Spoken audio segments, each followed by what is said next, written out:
शारदीय नवरात्राची सुरुवात 15 ऑक्टोबर 2023 रोजी रविवारी होत असून घरातल्या प्रत्येक स्त्रीने ही कामे केली पाहिजे, ज्यामुळे तुमच्या घरावर कुलदेवीची कृपा राहील। ती शुभ तिथी असो, शुभवार असो किंवा शुभ दिवस असो, त्याची सुरुवात नेहमी आपल्या मुख्य दरवाजापासूनच होत असते।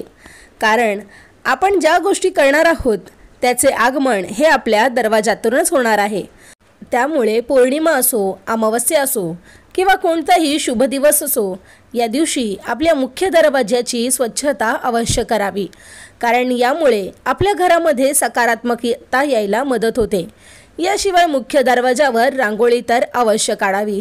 यामुळे आपल्या दरवाजाची आकर्षकता तर वाढतेच, परंतु आपल्याला सुद्धा खूप प्रसन्न वाटते। आणि जेव्हा माता लक्ष्मी आपल्या घरात आगमन करणार आहे तर तिच्या स्वागताची तयारी म्हणून आपल्याला हे सर्व तर करायलाच हवं। याशिवाय सुंदर आणि सुबक रांगोळीमुळे आपला दरवाजा पण सुशोभित दिसतो। याशिवाय दारामध्ये तुम्हाला एक तुपाचा किंवा तेलाचा असा एक दिवा अवश्य लावायचा आहे। हा दिवा म्हणजे अंधारावर केलेली उजेडाने मात असते आणि आपल्या प्रकाशमय जीवनाकडे आपल्याला जाताना अंधारावर मात करण्यासाठी या दिव्याचा उपयोग होतो। तर तुम्ही पाहू शकत असाल, असा प्रकाशमय जेव्हा आपला दरवाजा दिसतो त्यावेळी आपण सुद्धा या दरवाजाकडे आकर्षिले जातो आणि आपसुकच प्रत्येकाचं लक्ष या दारात जातं। आणि म्हणून आई लक्ष्मीला जर तुमच्या घरी आकर्षित करायचं असेल तर दारामध्ये दिवा तर अवश्य लागला गेला पाहिजे। याशिवाय घटस्थापनेच्या दिवशी आपल्याला घरामध्ये कापूर आरती नक्की करत जा किंवा एखादा कापूर तरी नक्की जाळावा। याशिवाय या पेटलेल्या कापराने तुम्हाला मुख्य दरवाजाची सुद्धा पूजा करायची आहे।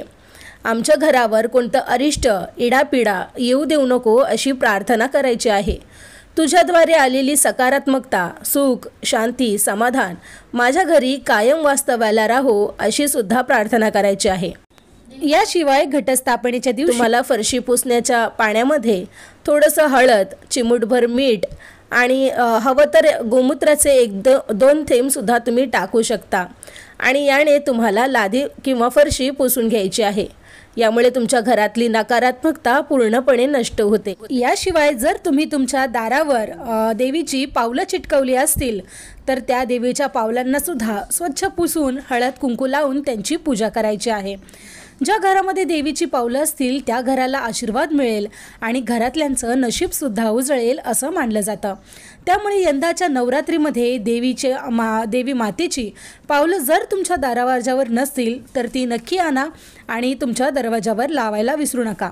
जर ही पावलं तुम्ही आधीच लावली असेल तर एक काळजी तुम्हाला घ्यायची आहे की या पावलांवर तुमचा किंवा कोणाचाही पाय पडता कामा नये। तुम्हाला माहिती आहे का, ही सृष्टी ज्यांच्या बळावर चालते ते ब्रह्म, विष्णू आणि महेश ही त्रिगुणात्मक शक्ती आहे आणि ही शक्ती हे सारे ब्रह्मांड या कलशामध्ये असते।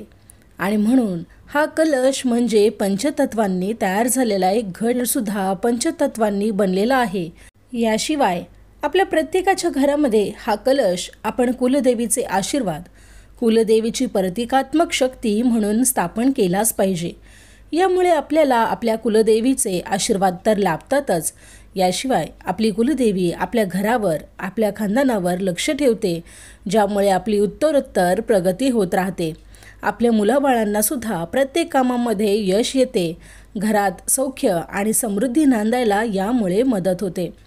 आपल्या हिंदू धर्मातील पौराणिक मान्यतेनुसार कलशाच्या मुखामध्ये भगवान विष्णू असतात, कंठामध्ये भगवान शिव असतात आणि मुळामध्ये ब्रह्मा विराजमान असतात। त्यामुळे ही दैवी मातृशक्ती कलशाच्या मध्यभागी राहते। कलशामध्ये भरलेले पाणी हे थंड, स्वच्छ आणि शुद्ध असायला पाहिजे। त्याचबरोबर हे पाणी राग, आसक्ती, माया, द्वेष या सगळ्या भावनांपासून आपल्याला दूर राहायला सुद्धा शिकवते। आणि त्यामुळे जर तुम्हाला या त्रिगुणात्मक शक्ती शिवाय आपल्या कुलदेवीचा आशीर्वाद हवा असेल तर तुम्ही घटस्थापनेच्या दिवशी घट न बसवता कलश स्थापना सुद्धा करू शकता।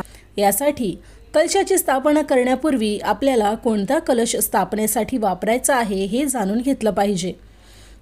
कलश हा नेहमी फक्त सोने, चांदी, तांबे किंवा मातीची भांडी वापरावीत। लोखंडी कलश कधीही पूजेसाठी तुम्हाला वापरायचा नाहीये. कलशाची स्थापना करताना दिशेचं ज्ञानसुद्धा आपल्याला खूप महत्त्वाचं आहे.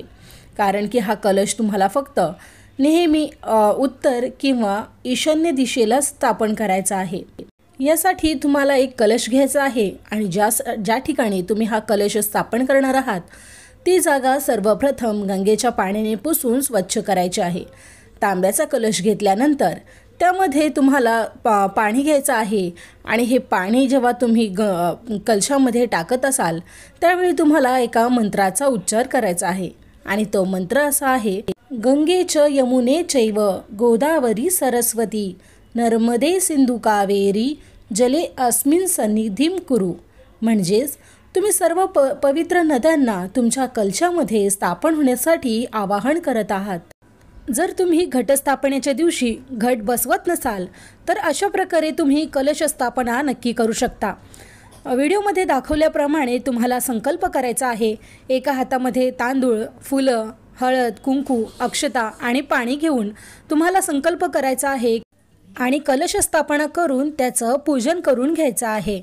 तर नवरात्रीच्या पहिल्या दिवशी तुम्हाला तुमच्या घरातील सर्व देवांना अंघोळ घालून पंचामृताने स्नान घालून मग हे सर्व देव नागिनीच्या पानावर म्हणजेच विड्याच्या पानावर आणि मग पुढील 9 दिवस तुम्हाला देव हलवायचे नाहीत किंवा त्यांना अंघोळही घालायची नाही. फक्त धूप, दीप, दिवा दाखवून त्यांची पूजा करायची. कलशावर जेव्हा तुम्ही नारळ स्थापन करणार आहात तेव्हा नारळ ठेवताना शेंडीचा भाग वर ठेवायचा आहे. नारळाला पाणी लागेल इतके पाणी तुम्हाला कलशामध्ये घालायचं आहे.